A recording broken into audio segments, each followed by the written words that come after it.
Hi, this is Brent from Production Expert, and today I'm going to be showing you how you can use the Arturia FX Collection bundle to create and mix an entire track. So let's take a listen to this track and then we'll have a look at the individual elements of each different effects collection subject.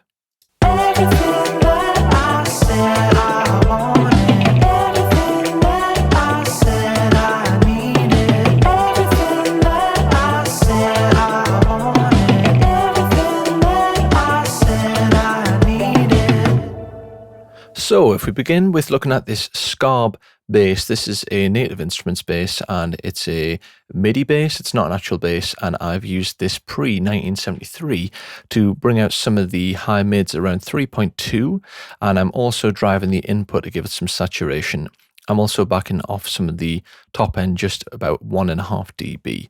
And then the last thing is I'm just rolling up to 50 because I have a moto bass which is covering more of the low end information. So let's have a listen to what this is doing on the track.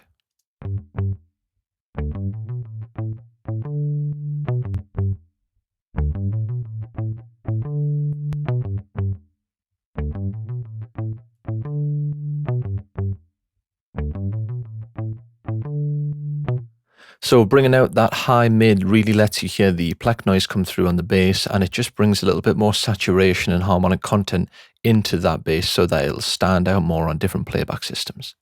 So the next thing that we'll look at is the vocal chain, because this uses a lot of the effects collection plugins and for a good reason. So if we scroll along here to my vocal bus, the first thing that I'm using is this comp FET. Now this is a trademark 1176 compressor, but with a lot of new technology in it. And I love this 1176. And the reason is all of these extra goodies that you get down the bottom here. So if we take a listen to what this is doing with the lead vocal, and I'll solo the vocal bus. Everything that I said I wanted, everything that I said I needed. Now I'm using it here to really help tame the peaks of the vocal, but 1176s are still super quick even when you back them off to their slower side. So Arturia have put this time warp setting in here, and this determines how quick the compressor will react to the incoming signal. So I've put it all the way around here. Loosen it means that the attack isn't actually as quick as you might think it would traditionally be.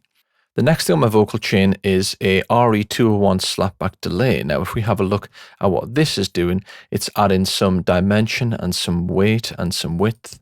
And it's just giving it that Tame Impala sort of double-tracked sound that we really love to hear on these type of psychedelic records. So let's have a listen to what this is doing if we just solo this slap track. Everything that I said I wanted, everything that I said I needed, everything that I said I wanted, everything that I said I needed. So it's subtle, but it is adding a little bit of slap and width there, and it gives us sort of like that retro tapey sound. So with this, I've just got 2 repeats on, driving the input, and I've got a really tight repeat rate here, which is on a triplet 16th. The intensity is backed off because that can really make it go crazy. So maybe on something like a synth source that would sound really cool. And then I'm just rolling off some of the low end as well because it's just unnecessary to have it. So really nice plugin as well. And again, you could have this either on an aux or just directly on the track. It completely is up to your workflow. And my reverb of choice for my lead vocal channel is the RevPlate 140. And the reason for this is I think it has a lot of really cool characteristics in one plate reverb, such as this drive knob. And also we have the ability to go between different models of the EMT 140. So I've got the classic EMT here with a fairly short decay time, full blend and full width. And let's have a listen to what this is doing. Everything that I said I wanted, everything that I said I needed, everything that I said I wanted, everything that I said I needed.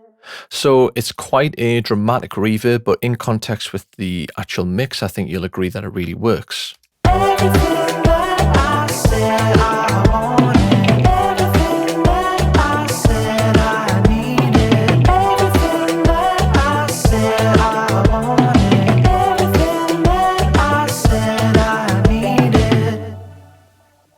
Now, the last thing I'm using is a SEM filter on this Omnisphere instance over here. And what I really like about this filter is it has the addition of a gate sequencer. I've just pulled up this preset bubble groove and I think it really changes the track completely. And again, I think that personally for me, I overlook filters so much, but they can sort of make or break and dramatically change the sound of an income source material. So let's have a listen.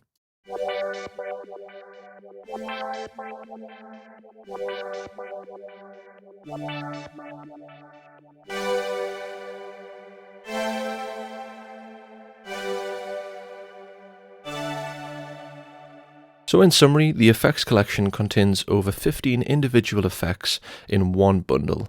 I look forward to seeing you in the next one.